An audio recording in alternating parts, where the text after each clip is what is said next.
If you're the type of WWE connoisseur that gleefully indulges in the 5 North American takeover events of NXTs before bitterly criticizing the main roster pay-per-views from the same weekend, then May 17th should be circled on your calendars. Florida Championship Wrestling was no more. NXT was the wave of the future. It was on that particular Thursday that NXT held a 21-match TV taping at Full Sail University, featuring a number of individuals that would populate the WWE roster before long. Some of the wrestlers at the tapings went on to hold top belts on the main stage, others fell way short of the promised land, exiting the company before even being called up. 7 years have elapsed since Triple H's developmental vision began to take shape, so let's take a look at how that first batch fared on the whole. Mason Ryan, Stevie Ray, Earthquake, Alundra Blaze, Norman Smiley, Zach Gowen, Bam Bam Bigelow, Ahmed Johnson, Torrey Wilson, Buff, Bagwell, Robert Gibson, Dave Taylor, Terry Taylor, and Godfathers Holmes.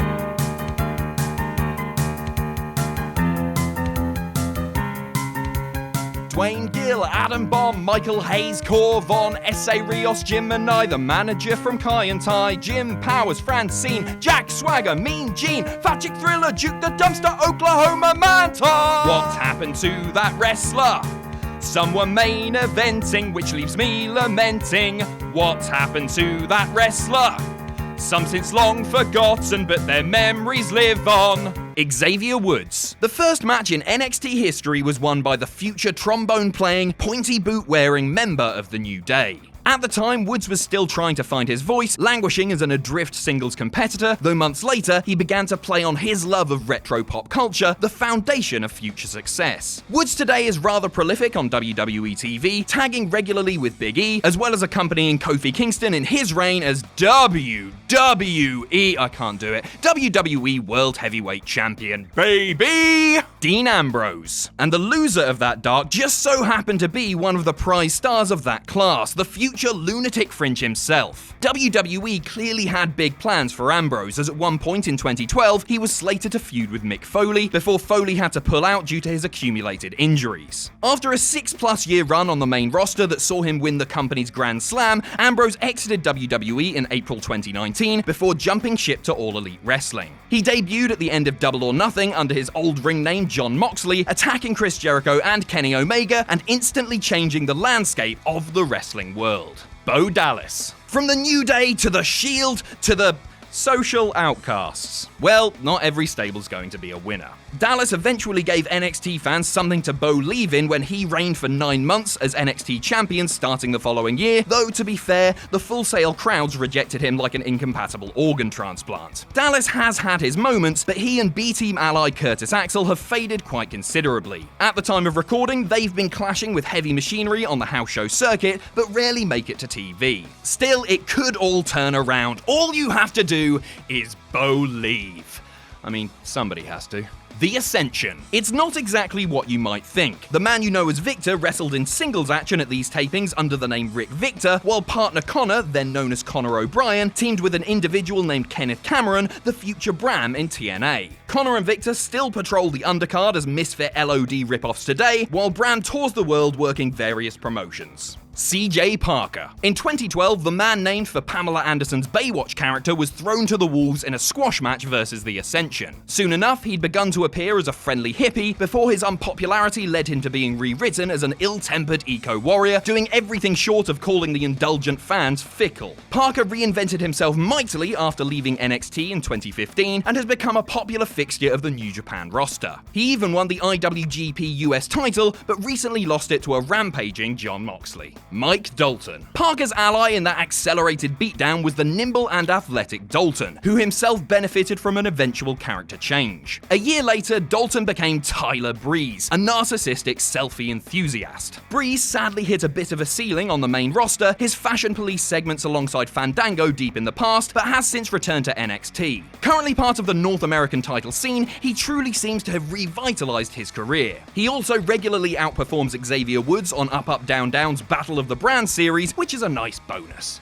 Tyson Kidd. The husband of fellow feline enthusiast Natalya was already a main roster talent, having been called up 3 years earlier and even holding tag team gold alongside David Hart Smith as the Hart Dynasty. He did, however, appear occasionally in NXT between 2012 and 2014 as a trusted veteran capable of helping polish promising talents. Sadly retired since 2015 due to a near catastrophic spinal injury, Kidd works for WWE today as a well-regarded producer. Michael McGillicuddy. Like Kidd, the son of Kurt Hennig had already established himself before the main WWE audience, even holding the tag championships the previous year with David Otunga. And also like Kidd, McGillicuddy appeared sporadically in NXT over the ensuing years, giving the locker room a helpful veteran guide. As noted in Bo Dallas's entry earlier, the renamed Curtis Axel flounders in the undercard as part of the cheerfully oblivious B-Team. Seth Rollins. In 2 months' time, NXT's star prospect would become the brand's first main champion, winning a tournament final over Jinder Mahal. Bigger things beckoned Rollins, who ended up dropping the belt weeks after he made his main roster debut alongside Shield brethren Dean Ambrose and Roman Reigns. Today, Rollins is easy to find. He won the Universal title after slaying the Beast at WrestleMania 35 before dropping the title back to Brock at Extreme Rules. Also, if you didn't know already, he's Becky Lynch's boyfriend, but they barely mention it on commentary. Jiro. A rather short-lived stay in WWE Developmental came to define the man called Jiro, who lost to Rollins in a 90-second match at those early tapings. All it seemed like Jiro did in Florida was lose, and he left the WWE scene right at the start of the summer of 2012. Today, under the name Taishi Takazawa, Jiro is a fixture in Active Advanced Pro Wrestling, formerly known as the Kaientai Dojo. There, he's twice held the Strongest K Championship.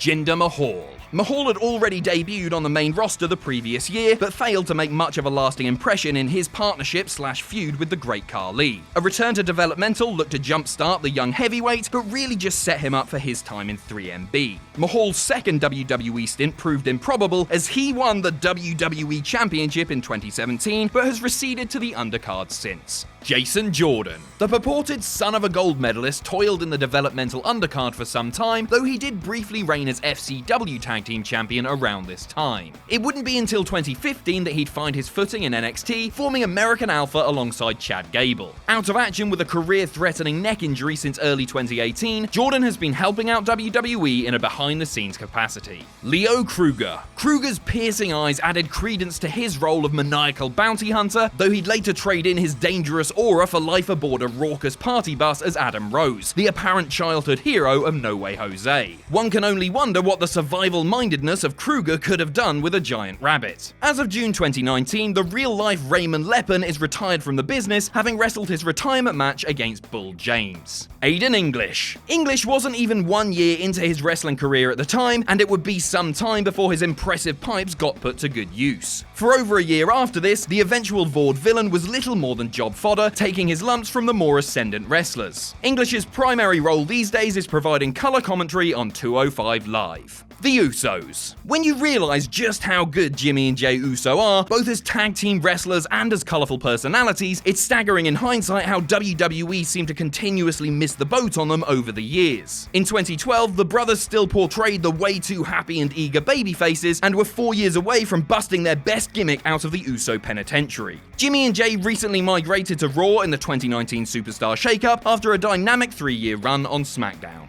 Richie Steamboat. The Junior Dragon had some mighty big shoes to fill, but possessed enough promise to try to make good on the weight his surname carries. Steamboat's future looked rather bright until a serious back injury sustained that October sidelined him, and in fact has not wrestled since. At one time, Steamboat was mulling a comeback attempt, even speaking about the prospect in 2016, but little word of it has been made since. Antonio Cesaro. Oh, that's right, the Swiss cyborg used to have a first name, didn't he? Cesaro had already debuted on the main roster at the time of these tapings, but maintained a presence in developmental for months after the fact, not that any fans of great wrestling were complaining. With plenty of golden accolades to his name, Cesaro recently jumped to Monday Night Raw, quietly breaking up the bar in the process. Dante Dash. Certainly, Dash had the kind of look that WWE covets, combining impressive muscles with an intense glare, checking off a few necessary boxes. But for whatever reason, wrestling just didn't call to Dash, who finished up with the company in the summer of 2013 and apparently hasn't wrestled since. Today, Today, the real-life Tion Friedman is a police officer in Union Township, New Jersey.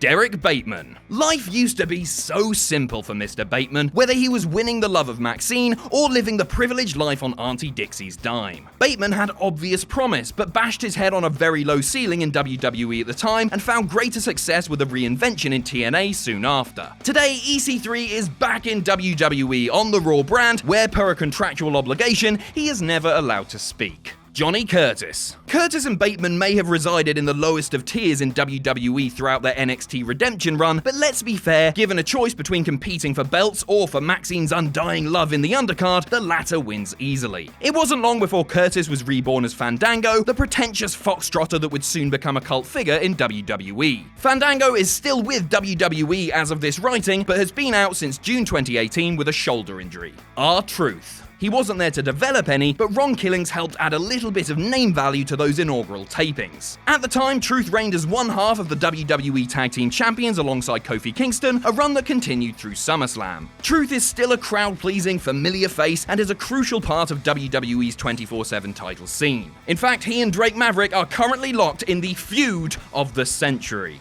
Epico. Yeah, Epico may have been getting trounced by RTruth at this stage of the game, but this forgettable loss was a mere prelude to him one day being ranked as the best member of the Shining Stars by Cultaholic. If there is any higher honor, we sure as hell don't know it. When he's not rubbing his victory in Primo's face, Epico still wrestles on the SmackDown brand, albeit primarily at live events. Sofia Cortez. The real-life Ivelisse Velez was eliminated from the 2011 season of Tough Enough due to injury, but was re-signed later on and given this new name. She was released from the company later that summer, which she later hinted could have been related to her lodging a complaint against trainer Bill DeMott. Velez has remained an active wrestler since, particularly in Lucha Underground, which she exited in 2019 after participating in a class action lawsuit against the company over contractual restrictions. Paige. Paige here was only a few months into life in WWE developmental, and it took some time before she became the world beater that dominated the forthcoming women's division. She became the inaugural NXT Women's Champion in June 2013, then never lost it, abdicating the gold the following April after joining the main roster. Now retired because of a serious neck injury, Paige remains a WWE personality and is the subject of the 2019 film Fighting With My Family. Hunico and Camacho.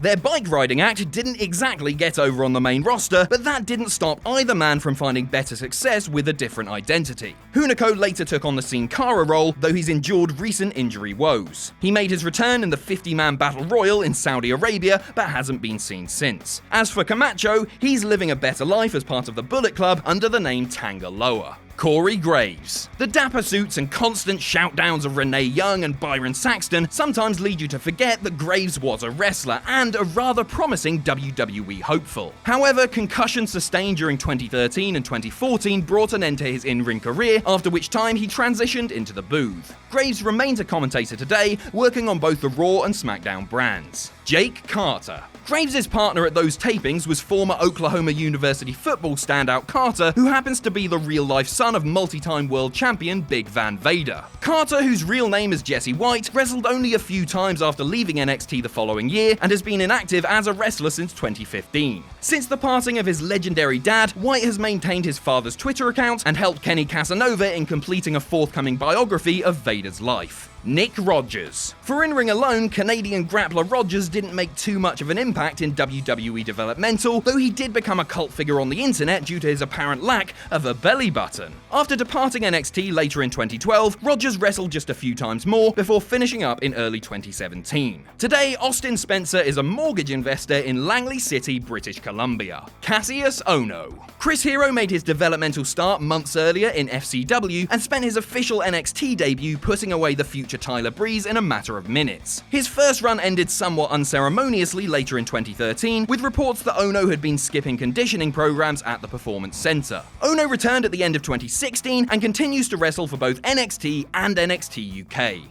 Bray Wyatt. The Wyatt gimmick had only been born months earlier, and by the time the former Husky Harris had unleashed it in vignettes for his WWE debut, he'd had everyone's attention. Gradually, WWE allowed Wyatt's coolness to fizzle out, thanks in part to nonsensical match types and a reliance on tired phrases and tropes. In 2019, however, Wyatt is back as the demented host of Firefly Funhouse, once more turning heads with something fresh. Alberto Del Rio. A bonus World Heavyweight title match closed out the tapings with veteran SmackDown heel Del Rio as the challenger. Del Rio continued contending for the gold throughout that summer, ultimately winning it in early 2013 after a rather random babyface turn. Over the past year, Del Rio has remained active in the ring, working for various promotions in Mexico and Puerto Rico. Sheamus. 6 weeks after bro kicking his way through Daniel Bryan in 18 seconds at WrestleMania 28, Sheamus faced an uphill battle in trying to curry fan support, which proved ultimately futile. The win over Del Rio continued a title reign that lasted through into the fall before losing the belt to Big Show in October. Sheamus remains on SmackDown today, though currently sidelined with injury, and now split from bar partner Cesaro. Thanks for watching. Let us know what you think in the comments down below. You can follow us on Twitter at Cultaholic. You can find us on Facebook at facebook.com/Cultaholic. If you enjoy what we do here at Cultaholic, you can pledge to us on Patreon. That's patreon.com/Cultaholic. And most importantly, don't forget to hit subscribe and join us.